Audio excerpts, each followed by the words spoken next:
Hoje é a estreia do nosso podcast Assunto Pet e hoje o assunto vai ser sobre a chegada dos bebês, essa adaptação entre o bebê e o cachorro ou o gato que você tenha. E as dicas a gente vai trazer aqui com a veterinária, a professora e veterinária Aline Ambrogi, do curso de Medicina Veterinária do Centro Universitário de Jaguariúna, a Unifage, do grupo Unieduca. Bom dia, Aline, tudo bom? Bom dia, tudo bem? Eu estou muito agradecida pelo convite. Obrigada pela sua participação. Hoje é a estreia, então, assim, estou muito feliz que você tenha aceitado o convite. Eu que estou muito feliz que, além de eu ser médica veterinária e amar a minha profissão, eu tenho uma bebezinha de 10 meses. Então, a gente vai falar sobre muitas coisas que eu sei da profissão e do que eu estou vivendo na maternidade. Você tem cachorro também? Tenho muitos gatos e cachorros. Ah, então isso é ótimo. Então, Pois é, então esse assunto está bem atual na minha vida. uhum. Então, vamos começar falando assim dessa adaptação mesmo entre com a chegada do bebê, a mãe que está grávida. Como que começa essa adaptação? Desde quando a mulher já está grávida ou quando o bebê chega? Para começar, o que a gente precisa lembrar é que os animais, eles são muito sensíveis a qualquer mudança da rotina de uma casa. Então, a saída de uma pessoa, a entrada de um novo animal, a chegada de um bebê, tudo isso eles sentem. Porque muda a rotina, os pais mudam o comportamento. Eu falo pai de cachorro. Os pais do cachorro, do gatinho, sentem. Eles vão mudar o comportamento, por mais que a gente tente não mudar muita rotina, vai mudar. Então, os móveis que chegam, um quarto que era de um jeito e não vai ser mais daquele jeito. Os animais começam a ficar ansiosos e apreensivos com essa mudança. Então, por isso que a gente tem que ficar atento para não ser uma surpresa a chegada do bebê. Essas alterações, as alterações comportamentais do animal acontecem quando ele não está preparado. Então, o ideal é que desde o começo da gestação, algumas coisas já sejam feitas. Por exemplo, apresentar tudo que estiver acontecendo para esse animal que vive dentro de casa, um gatinho, um cachorro. Comprei um berço, ele tem que acompanhar isso, a montagem do berço, a pintura do quarto, a chegada dos objetos do quarto do bebê. Ele acompanhando, sentindo os cheiros, ele vai ficar mais confortável com a mudança. Porque eles tendem a ficar muito carentes, ciumentos, às vezes até agressivos. E por último, e o mais complicado, que é até depressivos, né? Porque isso pode acontecer. Então, eles podem fazer xixi em locais que eles não estavam acostumados, fazer bagunça que antes eles não faziam, destruir coisas, começar a latir, fazer muito barulho, incomodar os vizinhos, coisas que antes ele não fazia. São mudanças comportamentais. Por isso que a gente precisa fazer um preparo para esses animais. Então, e como que faz assim o animal? Eu já vi vídeos assim dos animais lambendo assim o bebezinho, o rostinho do neném. Tem algum problema isso ou pode? É bom Então, assim para os isso é dois? meio natural do animal, né? Eles se lambem, né? Se você reparar, os gatinhos se lambem, os cães se lambem. Isso é comportamento normal. Então, quando chega um animal novo, uma pessoa nova, eles tendem a fazer isso também. Tem animal que não faz, mas tem animal que faz muito. Então, a gente precisa pensar o seguinte: a minha bebê, desde que chegou em casa, os animais chegam perto dela, cheiram. O mais importante, sempre sob supervisão, porque a gente nunca sabe como que vai ser o comportamento do animal. Mesmo que esse animal seja um animal muito bonzinho. Ele não vai fazer nada, mas a gente sempre tem que ficar de olho, porque é muita mudança. A gente precisa pensar que o instinto do animal não é muito esperado como o do ser humano. Então, sempre sob supervisão, e algumas lambidinhas vão acontecer. Então, mamães que são muito preocupadas, principalmente em questão de higiene, bactérias, a boca do animal realmente tem muitas bactérias. Então, vai acontecer, o que a gente tem que ter é um senso, né? Por exemplo, o animal, a criança está com a pele íntegra, vai dar uma lambidinha ou outra, ok, não tem problema. Agora, tem algum machucadinho, alguma lesão na pele, ou o animal faz isso com compulsão, sabe? Lambe, lambe, lambe, lambe, lambe. Claro que a gente não vai poder deixar. Porque lambidinhas aleatórias que acontecem é até bom para a imunidade da criança. Então, a gente tem que pensar o seguinte: os animais fazem isso, mas a gente tem que ter bom senso e muito cuidado. Pode deixar pouco e raro. Não precisa ficar preocupada quanto a isso, mas a gente não pode deixar muito. Uhum. Peraí.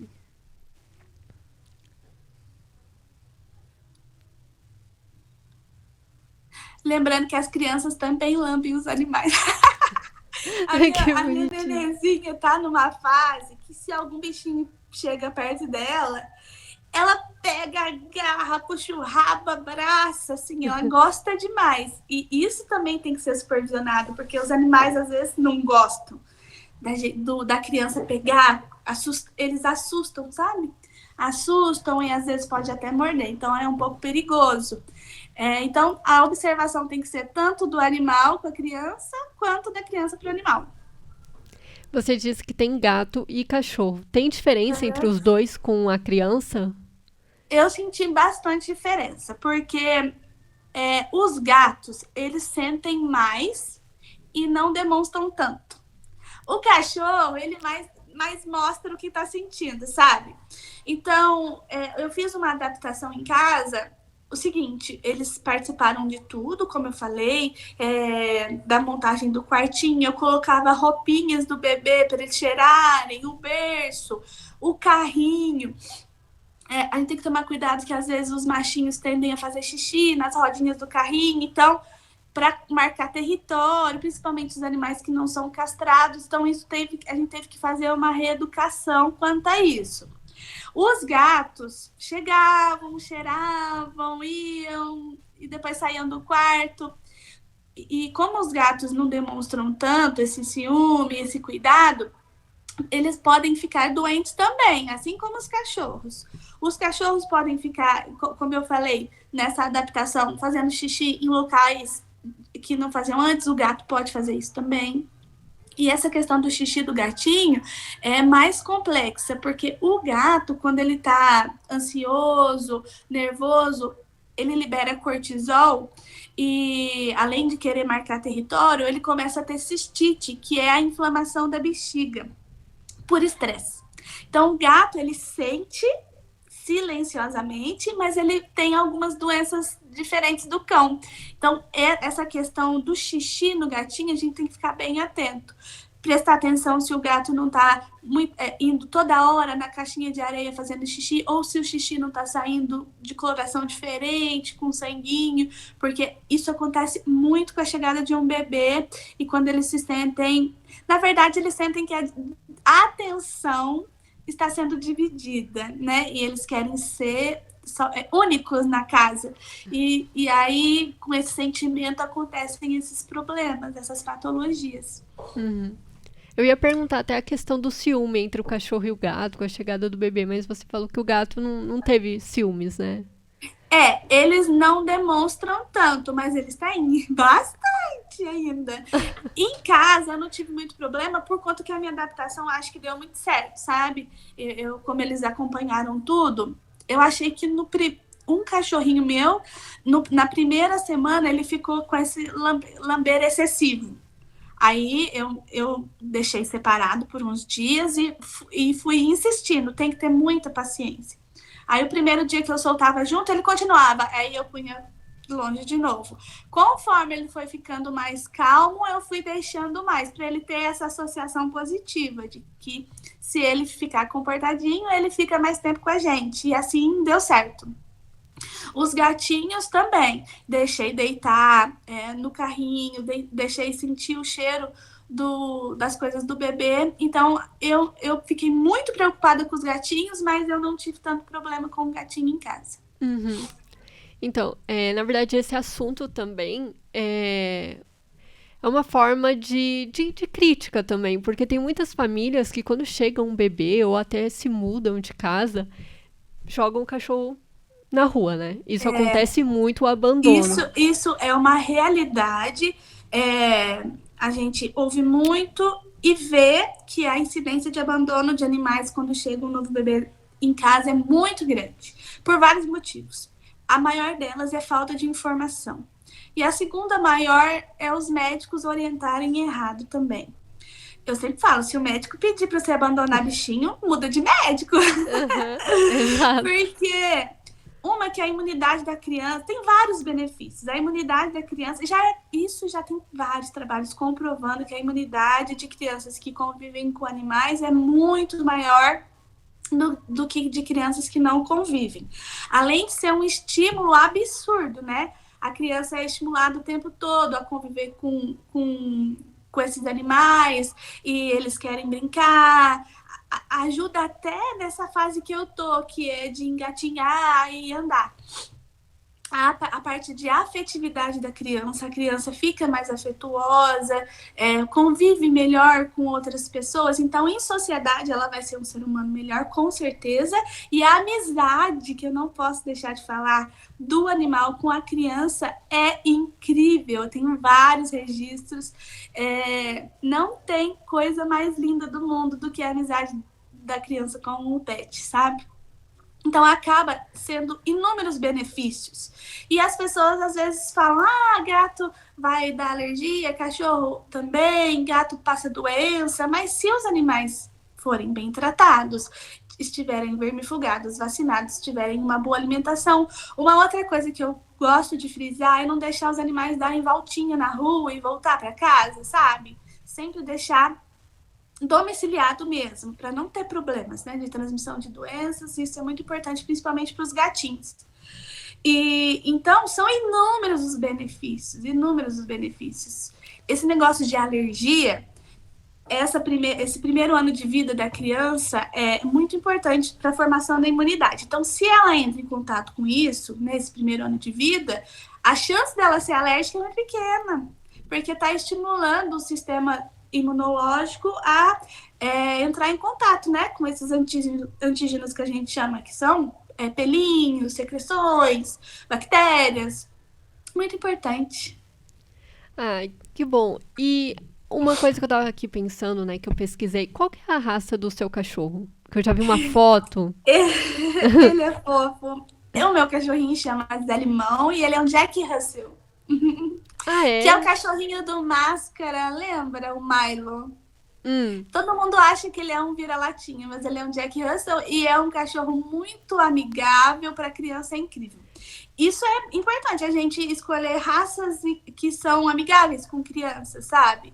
Por exemplo, o Jack Russell é incrível, assim como o Golden, o Labrador. Tem inúmeras raças. Eu também tenho uma Shih Tzu que super ama ficar junto, tem uma vira-latinha. Então, o comportamento é muito importante. Se esse animal ele é acessível para a criança, porque algumas raças, como as raças asiáticas, que a gente fala, por exemplo, o Shar-Pei, o Chow Chow, talvez não sejam tão indicados para a criança. Não que eles não sejam amorosos, eles são, mas eles não são muito amigáveis de ficar sendo agarrados, eles não gostam disso. E a criança, ela adora fazer isso, né, nesse primeiro ano de vida. Então, acho que escolher uma raça é importante. Lembrando que eu tenho um pug também e é incrível. O pug ama a minha bebê. É que eu ia perguntar isso da questão da raça pra gente desmistificar a questão de raças bravas junto com criança. Porque a gente vê muito assim, por exemplo, pitbull. Mas às vezes tem muito pitbull. Assim... Você tem? Tem. Eu tenho uma pitbull. É claro que a gente não pode... falar, os pitbulls são muito agressivos, generalizando, porque são várias as questões que deixam um animal agressivo, né? Principalmente a criação, como que ele é criado, principalmente o lugar, se ele tem bastante espaço para gastar energia. E ninguém sabe que o pitbull é uma das raças mais incríveis para cuidar de criança. Eles são considerados até babás. Eles falam cachorros babás. Então, a minha Pitbull tem um comportamento muito dócil, muito. É incrível vê-la, sabe? Cuidando da minha bebê. E só que eu tenho a consciência de que alguns animais podem não ter esse comportamento. Então, nada melhor do que o próprio tutor saber se é seguro ou não. Claro que eu não deixo a minha neném sozinha com a minha esposa, com qualquer animal, não só a Pitbull. Nem com a minha Shih Tzu eu deixo. Sempre sob minha supervisão, para não machucar nem o animal, nem a criança. Uhum. Ah, então eu vi essa foto, então, do Pitbull. Ah, você viu da Pitbull? Eu vi. É quando você falou da outra raça. É que eu tenho 5 cachorros. Meu Deus. Eu achei que você estava falando do Zé Limão, porque ele é bem famoso nas redes sociais. Ai. Então, deixa eu ver. Então você falou, né, das dicas dessa adaptação. Então a gente vê que é bem assim, tem que ter muita paciência, né? Eu acho que a palavra-chave da adaptação é paciência, porque cada animal tem o seu tempo. Os gatinhos tendem a demorar um pouco mais para essa adaptação. Uma coisa que eu indico é não ficar sendo agressiva com os animais, por exemplo. Você fez isso e bate, isso aí a gente não indica de maneira nenhuma. Outra coisa, prender o animal por muito tempo faz uma associação negativa ao invés de estar educando, a gente está fazendo com que ele entenda que estar com a criança é ruim. Então, claro que a gente muda os animais de ambiente, mas não prender como se fosse uma coisa ruim, sabe? Um castigo. Uhum. Então, não bater, não prender como se fosse um castigo, fazer o animal participar de toda a mudança do ambiente familiar. E uma coisa que eu também acho que é muito importante é dar objetos, brinquedos para o animal se distrair. A gente chama isso de enriquecimento ambiental. Então, se o animal não vai poder ficar com a família nesse momento, porque o neném está dormindo, vai fazer dormir, né? Que essa questão da maternidade do puerpério é bem delicada, os nenéns têm um pouquinho de dificuldade para dormir por conta de barulho. Ok, deixa o animal em outro ambiente, mas dê coisas para ele fazer, porque ele fica desesperado caso não tenha nada para fazer. E aí vai latir, vai fazer mais barulho. Então, essa parte de enriquecimento ambiental é importantíssima, a gente não pode esquecer. E por último, caso esteja sendo uma coisa impossível, não está conseguindo, existem treinamentos hoje. A parte de comportamento animal é uma área da veterinária bastante incrível. Existem diversos profissionais que se especializam para orientar essas famílias e fazer os treinamentos comportamentais desse animal que vai passar por essa mudança. Uhum. Ah, então perfeito. Você falou tudo sobre as dicas, sobre os benefícios, né, dos animais junto com as crianças.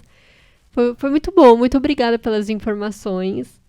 Imagina! Eu que achei esse tema muito maravilhoso. Alguns animais realmente, a gente vê na rotina, né, do atendimento, eles ficam ansiosos, a gente chama isso de ansiedade e até depressão, dependendo dos casos. A gente evita, em último caso, usar medicações. A gente vai tentar de tudo antes de usar alguma medicação, né?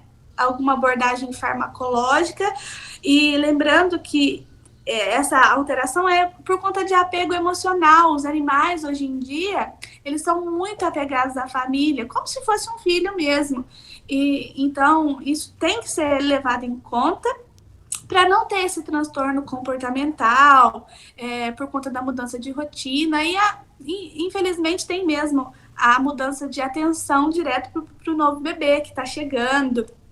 Então, se o animal ficar com muito apático, muito medo, começar a fazer alterações comportamentais que antes ele não fazia, basta ter uma orientação médico-veterinária, porque a gente está preparado para isso. A gente sabe dessas alterações que acontecem e, com certeza, o seu médico veterinário de confiança vai conseguir te ajudar nesse momento que é tão lindo, mas tão difícil.